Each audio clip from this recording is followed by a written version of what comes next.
Hey everybody, this is Rydo and we're back with another live stream recording of Hearthstone. This is Friday, May 11th, 5:30. We got an announcement notification today, so I guess I can't complain with that. I'm in the middle of having my visual settings and my high dots per inch on my monitor turned back down to the default 100. So everything's a little weird. My computer locked up for some reason, probably related to that. All of this is just to try to struggle through playing Lego Star Wars The Force Awakens with a minimal amount of hitching. It's still hitching despite several attempts to fix it, although some of the things I did improve it. But that also is great news because it means I actually played a game in between the last recording and this recording. Now, I don't know what's really going on here. It feels like I was given a extra quest and then they just didn't give us an extra quest one day to make up for that. Because it really feels like I should have 3 daily quests to do today, and I don't even want to trade any of these. Playing 50 Murlocs makes a lot of sense, and getting a Shaman, 3 Shaman victories makes a lot of sense. The Tavern Brawl is the horrible Noble Garden Tavern Brawl, and that seems like that's all there is to that the celebration. Doesn't seem like there's anything else, so I can just play ranked on a Shaman Murloc deck if I have a Shaman Murloc deck, which apparently I don't. I have a Murloc Paladin deck. Well, we'll play ranked on a Murloc Paladin deck then. And hop in here. There is an incredible amount of games to cover today. Even though we went long last Wednesday, and everything is gonna have to be zoomed in. Nope, I don't want that. I don't want that either. What button is it? Is it F10? F11? Yeah. Okay, gotta play Hearthstone and figure out how to zoom in. So PC Gamer has an article. It's quote, Deus Ex is not dead, I can confirm that. Or is this a different company? This is a different website. It's PC Games In, apparently. Or PC Games, maybe newsletter. Different website.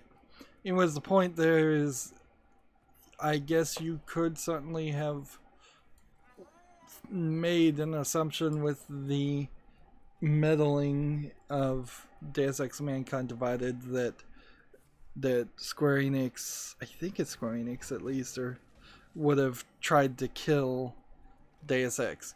The bigger question would be, what is the next Deus Ex going to look like? Is it going to be allowed to have any kind of single player experience at all, or is it still going to have a even larger multiplayer push like Mankind Divided had when it really had no business to have that? By the way, somebody got on the chat before I even got on the chat, so Ninja Star said yo, so I'll reply, hey Ninja Star. Moving faster than even I can. This one and this and this.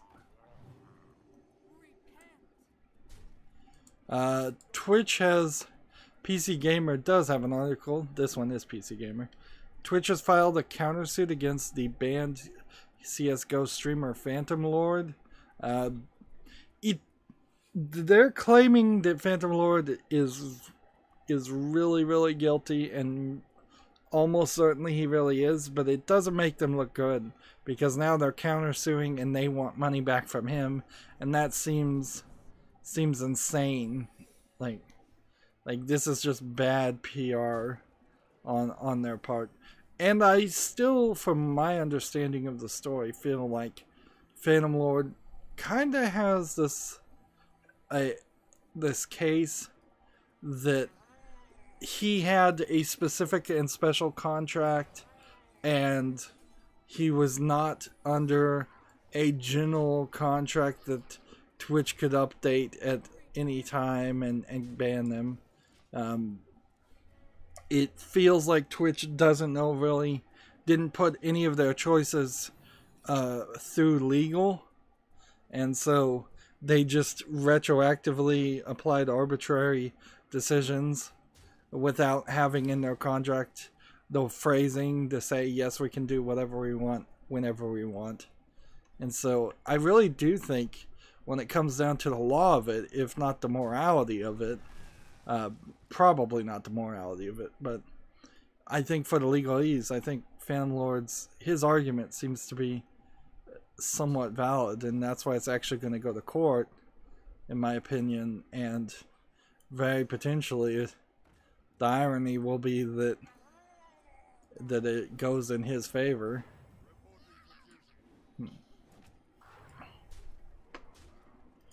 Meanwhile, Phantom Lord is streaming on YouTube and probably not making any money there. We really don't have a lot of time for news, so I'm going to try and rush through everything and adopt and develop a new system of just going through news quicker, less meanders. The veteran voice actor Nolan North, who is known to be the voice actor for a significantly large amount of the things, the games that are out there, is going to get a BAFTA special award, the British Arts and Theatre and Film, Theatrical and Film Awards, or Academy, whatever BAFTA stands for. I would argue that he probably has added a lot more to the industry than, say, Tim Schafer and his contributions, particularly when you look at all the game developers out there like Tim Schafer who haven't gotten Lifetime Achievement Awards.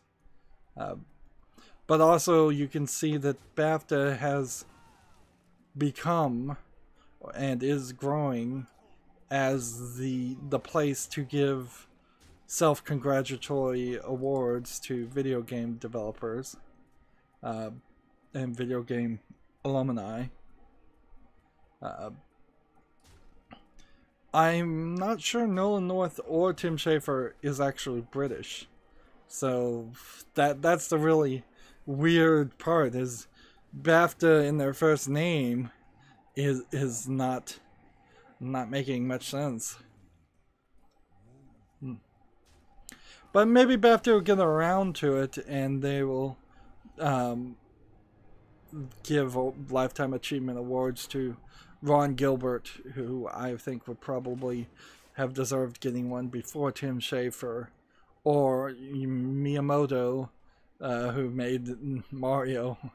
Like, so you really, to start off with, you need to give Lifetime Achievement Awards to the creator of Mario, and some of the people that worked on those games. There's a whole generation of people that worked at Atari that really should be getting Lifetime Achievement Awards because their careers are over and they are so old they're dying. There's quite a few female employees that worked at Atari and helped it succeed. So if they were going to give Lifetime Achievement Awards, they should be giving them away, I would say, to those people first, and then work up to people who made 90s point-and-click adventure games like Tim Schafer. And I guess at a certain point, voice actors are going to be a little bit younger, in which they get special awards, because there wasn't voice acting in games until you got to those CD 90s era talkie games. Steven Spielberg wrote The Dig, so that would be an excuse to give an award to Steven Spielberg. And the reason you would do that is just to see if he would show up at the presentation ceremony. There's a lot of programmers, a lot of writers, a lot of highly influential things, like Kojima. We're also, this is the second award that I've seen recently that BAFTA has given to people in the video game industry, and if they don't give it to somebody who's not Western, they're going to start to show an odd bias. Unless I'm just completely confused and somehow Tim Schafer and Nolan North are British and they are actually limiting themselves to British. It's going to feel very odd when you're excluding Miyamoto, creator of most of the Nintendo games, creators of Final Fantasy games, creators of things like The Last Guardian, Kojima, makers of the Silent Hill series. Like, there are some very, very big names out there that have been making games for a very long time that would deserve these awards more than their pick so far. If I was to put on my tinfoil hat, which is becoming a lot more handy these days, I might argue that the BAFTA is 100% a organization of people that know each other, and that's why they're giving awards to people who are well known throughout the industry, is that it is really just a popularity contest. Anyways, that is the exact opposite of news coverage that I'm trying to do right now, though. I don't want to speculate and cover a story for such a long amount of time. PC Gamer has an article. Bethesda continues to tease what increasingly looks like Rage 2. This time Bethesda posted a picture of a bunch of what is this? It says Beauty Boys going on a tour, but what could it mean? The Rage cosplayer in the queue, it certainly looks like it.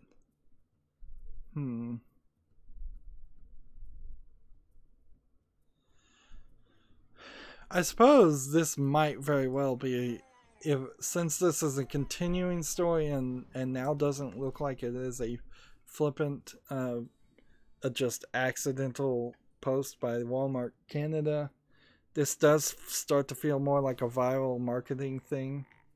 Why you would release Rage 2?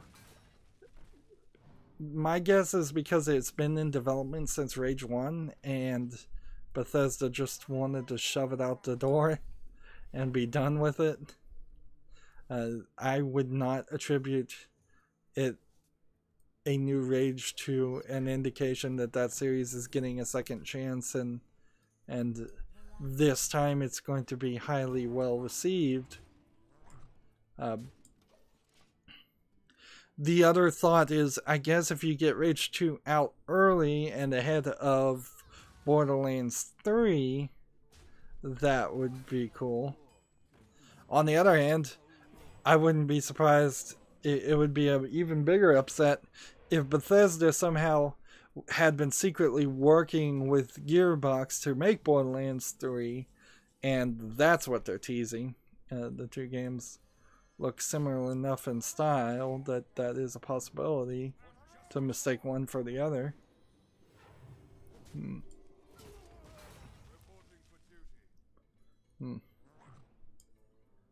Let's hit that,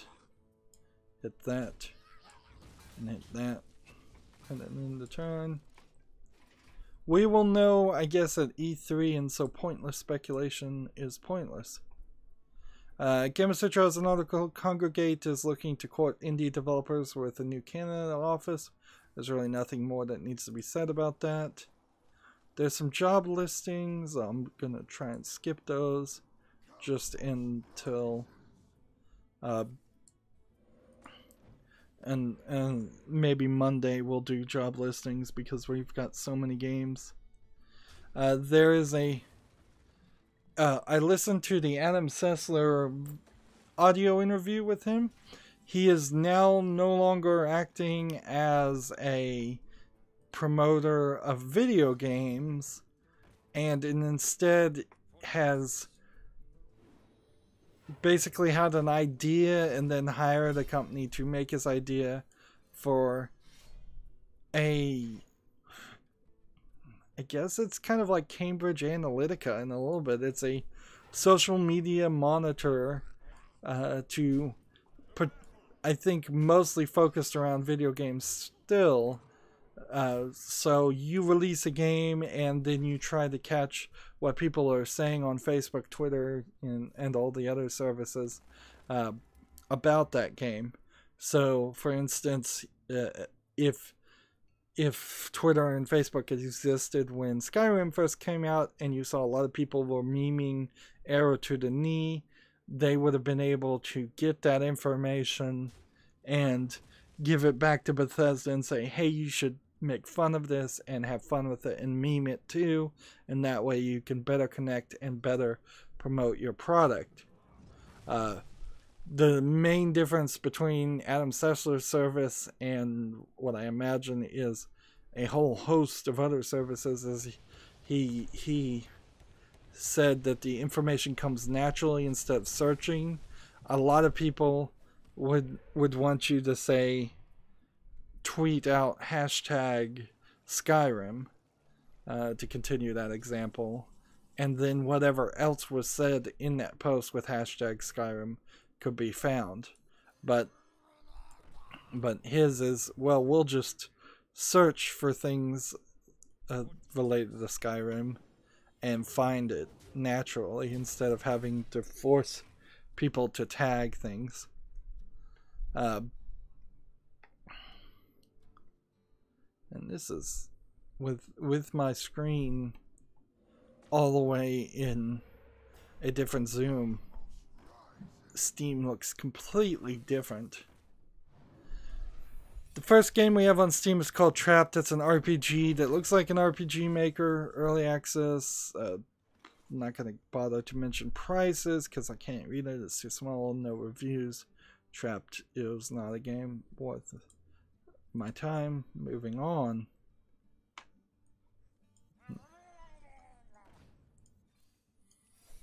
Let's see. Kill this. I do want victories here playing, but mostly I just kind of need to play Murlocs. Next game we have is called Rogues Like Us. It's mostly positive. Looks like a top-down RPG. And with things not very big, it's hard to see things. What I'm noticing as I'm watching a trailer on this game called Rogues Like Us is it seems more like it is a roguelike hack and slash boss rush game. And it has some probably unnecessary character customization. It seems like you get into one very isometric square room and then you fight a boss a lot of times, or you fight just a group of enemies. It's 15% off for $8.49. I feel like I'm probably going to end up putting a lot of things in my wish list or giving them a double look later, just because of the screen being not zoomed in, because I literally cannot see the screen. Like, I can't see the words except for when they're larger texts. Because I'm looking at my secondary monitor, which is, in all honesty, I think it's a 22-inch monitor designed to be small, designed just to see if I'm actually streaming or look at the chat when the chat is zoomed in a lot. It is not the 32-inch monitor, which makes a big difference, but they're the same distance away from my face, which is about 10 feet across the room. And if I found that it was necessary to always have my computer at the standard dots per inch of 100%, I would have to rethink my layout and be a lot closer to the screens. Anyways, as far as rogues like S, I think it is positive. I've also decided to tweet out Steam and ask them to add a flagging option for extremely low quality / fake games, and I'm going to specifically mention the games RUS publisher developer, because they are a great example and they are flooding Steam with bad games, and frankly there's even a small chance, an extremely infinitesimally small chance, that Steam says, yeah, since you're looking at all these games, why don't we just pay you? I wouldn't be upset if there was some kind of like invite only program where you're a contractor for Steam looking at all the games coming out and saying this looks good, this looks bad. And you're acting as a curator. Look at this animation. This is weird. This is very weird. They've changed the way this animates. Clearly this is supposed to be on the sides all the way.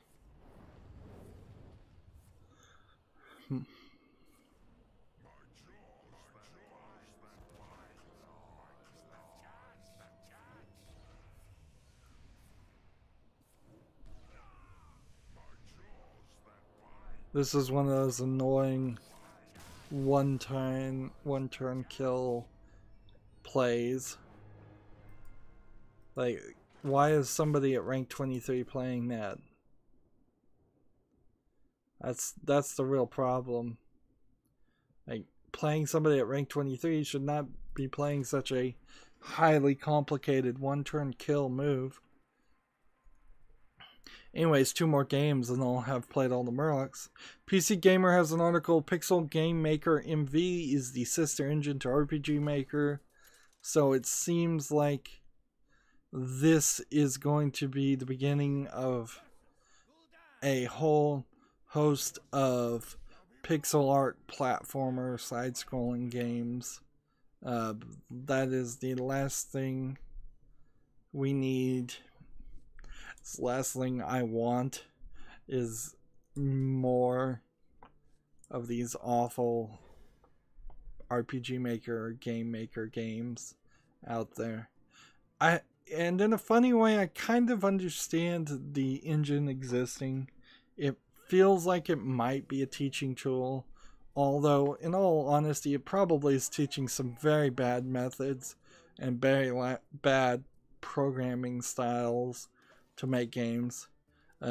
I heavily suspect that there's been people that have said, I've made a game with RPG Maker, therefore I can go make a game at a AAA video game company, and then when they're asked to use something like Blender or Unity or Unreal, that they are completely confused and don't have a clue.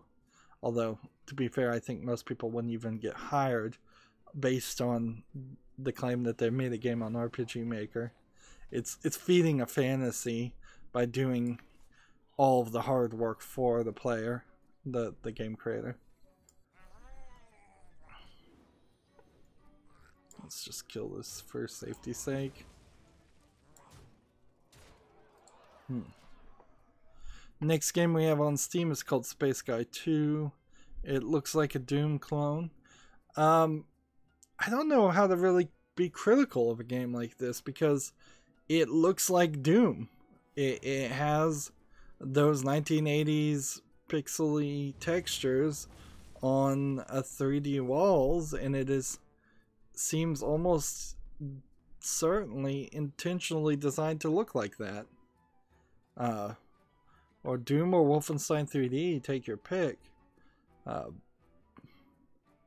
So this is a clone, I guess, of a Doom game. Does the world really need a clone of a Doom game? Probably not. Do I want a clone of a Doom game? I guess I don't.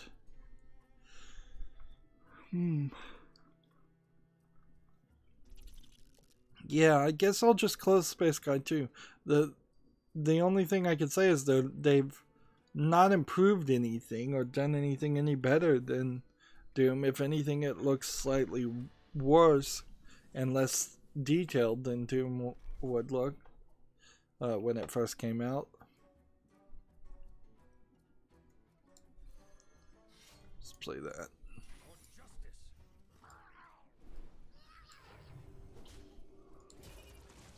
Yeah, so I see no reason why anybody would want to buy a new version of something like Doom.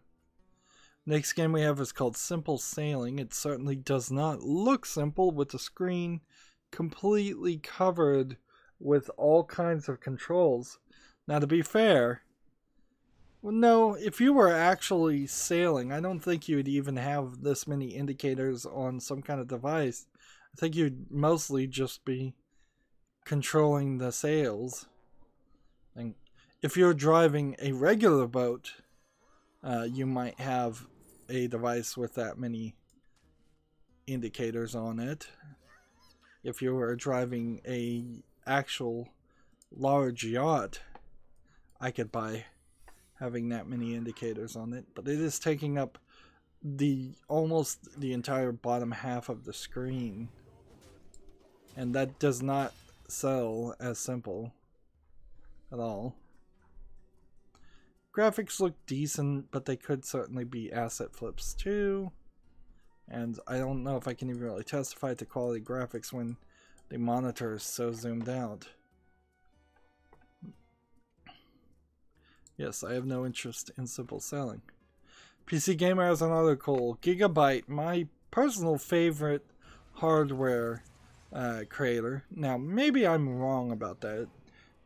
It is for the most part, I've stuck with Gigabyte because it's what I've always bought, and it's always lasted well and not had any problems. I know that if you go to a local computer shop, or if you can even find a local computer shop, they're going to try and sell you things that aren't Gigabyte because they have special deals to get those cheaper, and thus they're kind of getting kickbacks to promote other products. But that doesn't inherently mean Gigabyte's products are that good. The Ultra Durable series is one of the series of the types of products Gigabyte makes that I find appealing as an idea of, I'm going to spend a lot of money on these products and I'm not going to turn it around and replace it in a year. So I really need something that can last and run. Anyways, this story is Gigabyte enters the SSD market with a pair of aggressively priced SATA drives. We'll have to wait to see what the reviews are on the experience with SSDs from Gigabyte, since this is something brand new. They've never done before. They've never done RAM. They've never done flash memory. So this is a heavily first generation product that I imagine you're going to want to wait wait and see some reviews, wait and see if there's some performance testing. It wouldn't be surprising if several of these SSDs from the first generation die after a couple years. But maybe in 3 or 4 years, once there's some credibility behind them, I might buy a Gigabyte SSD instead of a Samsung SSD. On the other hand, it might be the case that Gigabyte is actually just getting its flash memory from Samsung. They're both, I believe, Korean companies, and so this might be simply a packaging and labeling deal. And in my PC right now, I have a Gigabyte motherboard and a Gigabyte video card. Maybe I should get a different type of video card, since the 970's giving me some trouble. Rock Paper Shotgun is the next story. The game La Mulana 2 is in its last stages of development. What makes that interesting is that this game has been kickstarted 4 years ago, and just now it's starting to say we are close to finishing it, which inherently, yet again, is an instance of a perfect example of why Kickstarter just does not work for regular people. You're not going to be happy funding a game and then crossing your fingers that it will still be finished and something you want to play 4+ years later. And this game, La Mulana 2, really just feels like it's a maybe it's a Spelunky game, maybe it's just a platforming roguelike game, Metroidvania game. Seems like it's kind of a little bit of both. I am going to wishlist this game just for historical sake, because there's a story behind it, but I don't think inherently lots of people are going to want to play it. Next game we have on Steam is called Vicky Spotter's Space Mission. I think we've seen the Vicky Spotter series before. It's a kids game series that that has spot the difference puzzles that could easily be mobile games.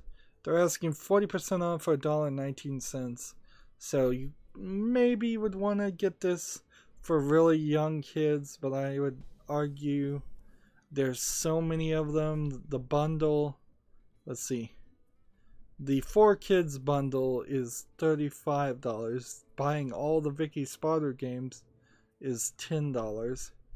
And I suspect there's very few puzzles, and it's just far too high of a price for what they're asking.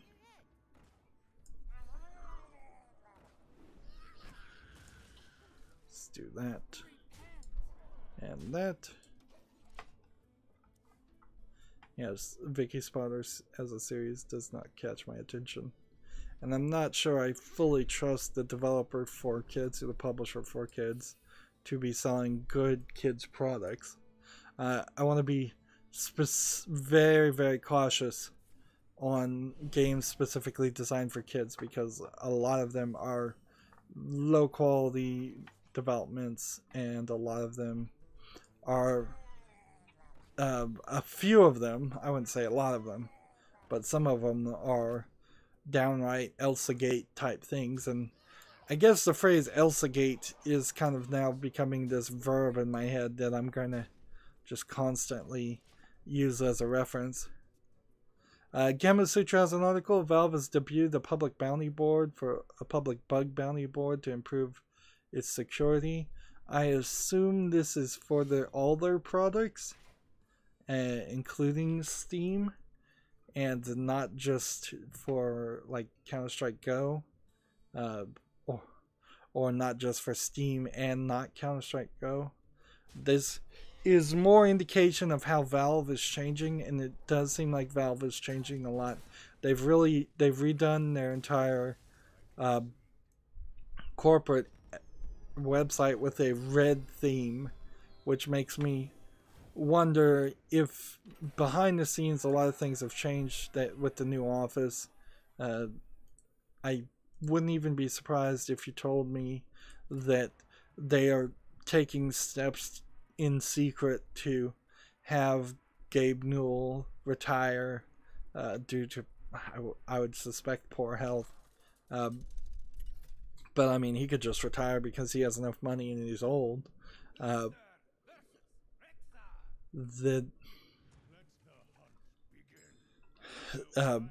wouldn't be surprised if this is an attempt, if there's attempts in the background to not make Valve more like a regular video game company. Still, I assume trying to avoid the nasty stuff like crunch, but with actually some accountability and an actual boss structure where you actually have a boss who tells you what to do, an actual director, producer who's in charge of a game, and his job is to actually make sure a game comes out at some point, or at least has some forward momentum. I'd like to see Valve be a little bit more like that. It's still, I imagine, going to be the crazy best place to work in the video game industry ever. It's still going to have that feel, I imagine, but if it just released some games, at least one game every 4 to 5 years, that I think we'd all be a lot happier, and actually release a game based on something they developed instead of just hiring somebody else to release a game in their name, which is not something they have done in a very long time, frankly.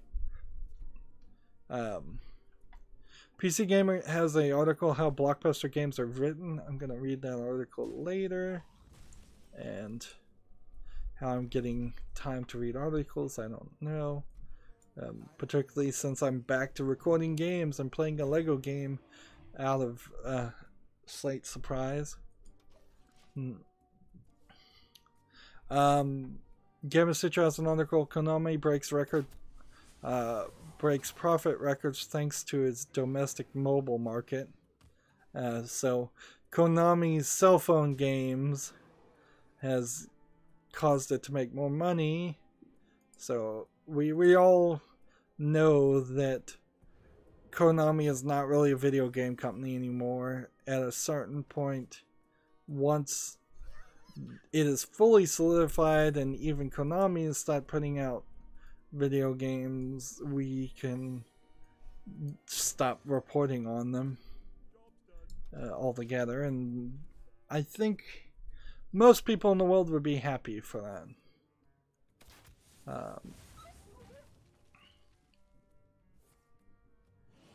Nobody really wants to deal with Konami.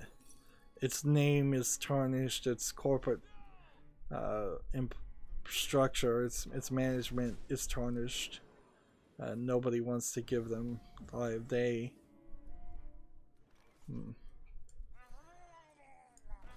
Next game we have on Steam is called You're Fired. It seems to be a simulation game where your job is just to be a manager, either firing or doing something else to improve the work of your employees. Seems like it's decently animated, but mostly a one-screen game. They're asking, I believe, $3.34 right now, with it being 33% off. It's the only game from this developer. I'd almost want to give this game a chance. It's got pixel art graphics, and it seems kind of like a mobile game. Like, it feels like it's kind of a Papers, Please type game, except for it's not. Well, it seems like mostly you're just firing and maybe even hiring people based on their appearance, and that there's a significant variety of different appearing employees.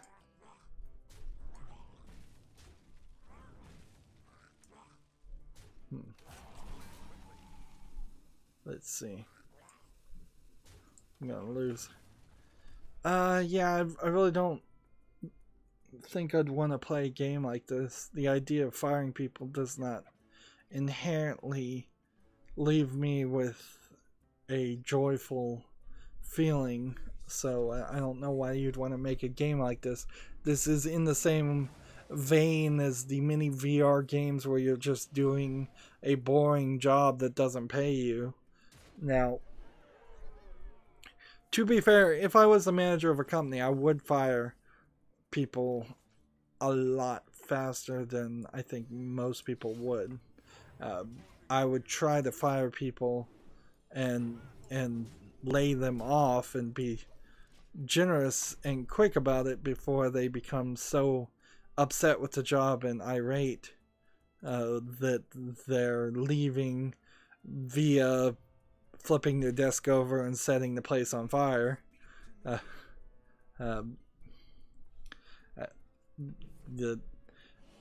Generally, in my opinion, people wait way too long, and management are limp-wristed. That's an old-fashioned phrase. They're limp-wristed wimps when it comes to dealing with their employees. Managers often are. And so instead of saying, look, this is just not working for any of us, I'm going to just let you collect unemployment and find a different career you might be happy in. Instead, they go the opposite direction, and the managers act like jerks and intentionally try to get the employees to quit, often just to avoid having to pay out a unemployment insurance claim. And they try to get people to voluntarily quit and make them miserable, which doesn't help the work that's being created. It doesn't help the working environment for anybody involved or anybody even near the people involved. It just creates a hostile work environment, and that's what a lot of managers end up doing. And I would much prefer to not create a hostile work environment and just fire people. Just say, look, this is not working out. Keep it that simple.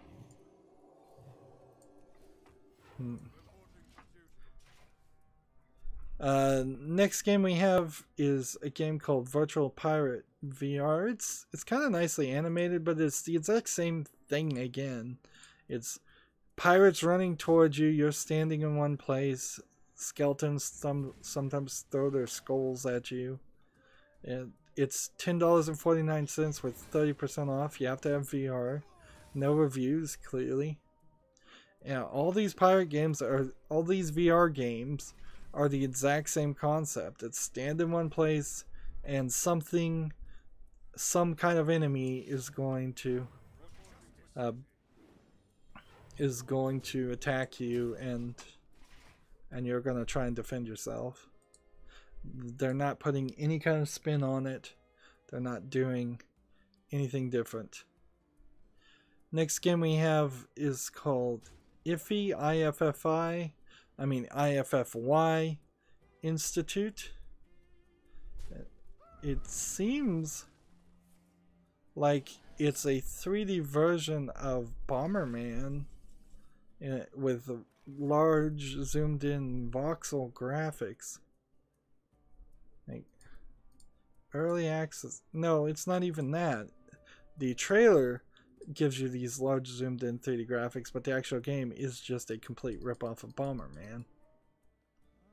So it's 13% off for $5.21. And Like, I don't know why you would want to buy Bomberman from another company. To be fair, if you were a student making a student project, I think Bomberman is probably a very good, simple project you could do. Not as a thesis or a last year final project, but it's certainly something simple and easy you could do and wouldn't have to put a lot of gameplay mechanics into it. And this does look like it's a polished enough game to the point where I would not flag it as a fake game or low quality game. It's just not good enough to actually be recommended. Let's play one more game. Also, I wouldn't say this game inherently violates Bomberman's copyright. It just is in a weird position, I guess. It's like, if there is a good Bomberman game already on Steam, I would heavily recommend playing that, whether or not it's a Bomberman clone or an original Bomberman game. And assuming that there is a good version of that, I wouldn't recommend Iffy Institute. If it turns out Iffy Institute actually plays better than all the other Bomberman games, I guess then it is the best thing. And maybe that's the world of shopper's choice. That this might be one of the rare instances in which that actually might be a good thing. In the way that grocery stores often have several types of pasta sauces marinara from different companies. You could try to objectively say that the best marinara sauces is one company and only by that company, or you can serve a few different types of people's taste buds and have 4 or 5 different sauces. And this really does feel like more of a scenario where they should have 4 or 5 different Bomberman games. The Steam is probably not going to get flooded with Bomberman games alone, and it's getting flooded with everything, certainly, but also Steam cannot be this curation of a ridiculously small number of the top 100 games ever. That would not suit it well. So I'm not gonna wishlist Iffy Institute. It's the only game from this developer, and that I guess is one of the nails in its coffin. But if you've played all the other Bomberman games, you might want to check it out. Next game we have is called Ride to Canada. I don't know if this is a train simulation or a puzzle. Like an action train track switching puzzle. It seems like the train cars are changing.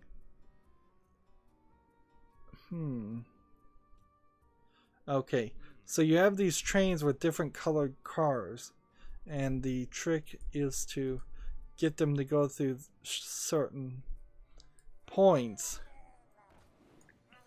and those certain points are going to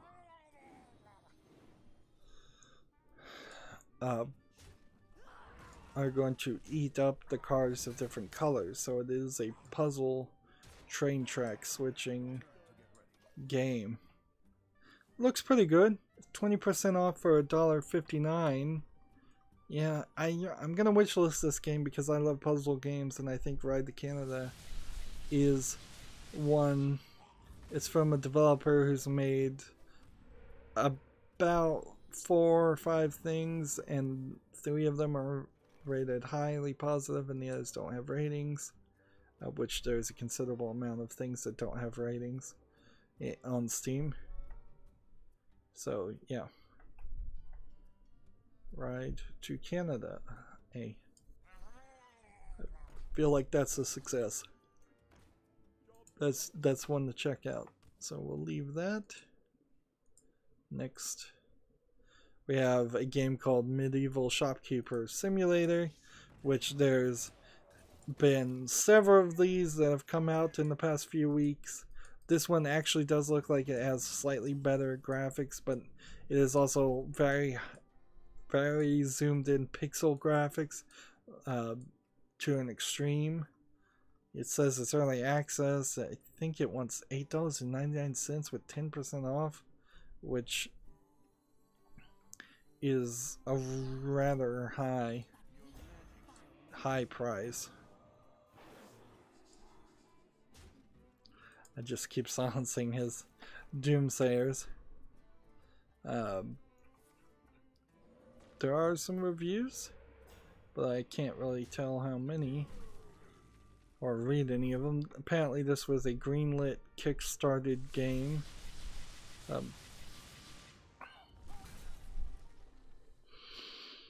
It honestly feels like, of the shopkeeper simulators, this one seems to be more of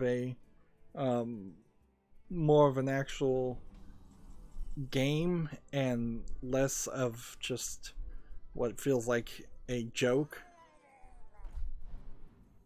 But I don't see the enjoyment.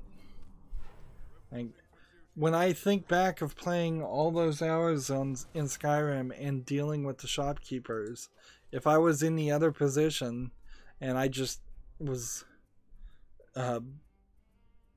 playing as the shopkeeper, I don't see anything fun in any of that. It's just not a gameplay mechanic. So if it sounds like it would be fun to you to play as a shopkeeper in a simulator game with some very pixely graphics and what looks like a nice set of menus and management, Medieval Shopkeeper Simulator seems like it would be one for you to check out. But for me, no. I think it looks like a waste of time. Let's kill this.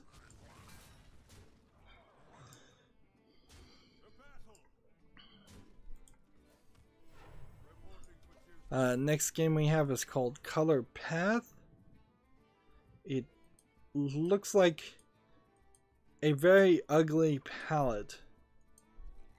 And I don't know if this is some kind of puzzle game where you have to guess a code, or if it is some kind of puzzle game where you're working through a maze, or if it's some kind of puzzle game where you're decoding a picture to get a code. It could be any and all of those things. Let's see.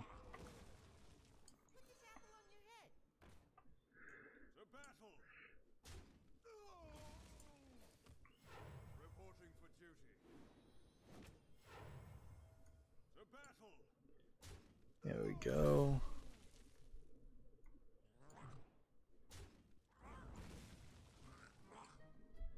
Let's continue to take damage, deal damage. Yeah.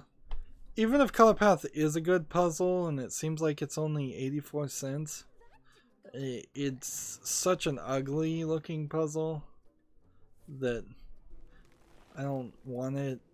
I wouldn't want to play it. It's the second game from this developer, so easy enough to close that tab and move on. Gamasutra has an article. Nexion, N-E-X-O-N, doubled its revenue following its acquisition of Pixelberry in the US, which is to say Nexion had no way to make any money whatsoever, any more money, so it just bought another company, and because of that it doubled its revenue. Which is how some companies certainly make their money, but it's a sort of dishonest way to make money. Let's see, do we have an eye for an eye? No, so we'll do this instead.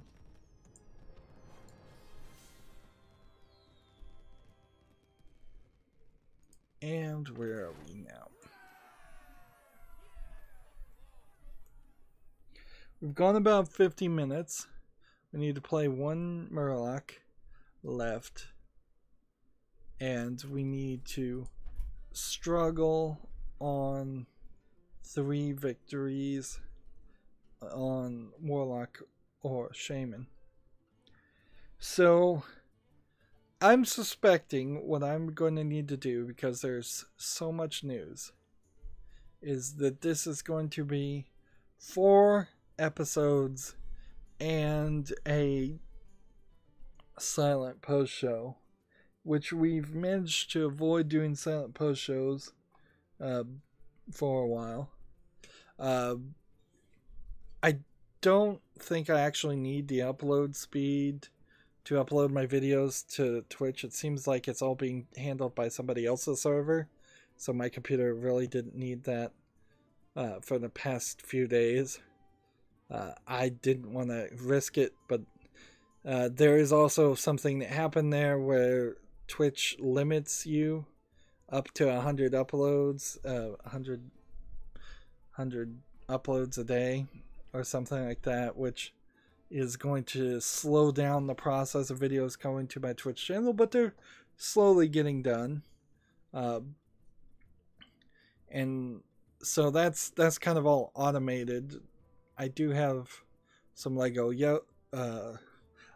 Star Wars videos now to upload, but I think a silent post show would be fine to do. So just a ton of news. It sucks that this always ends up on Fridays when nobody's watching anyways, but that's just kind of how it works out. Anyways, that's going to be it for this recording. Stay tuned if you're watching live. As always, I ask you to like, share, subscribe, comment, and watch every second of my videos. If you want a friend or follow me on any social media sites, there's a whole bunch of links down below in the description box. And if you want to support me even further, gift me a game on Steam. Right now, still trying to get people to gift me pro packs of different seasons for Pinball Arcade, because those are going away on June 30th. Thank you for watching. Have a good evening.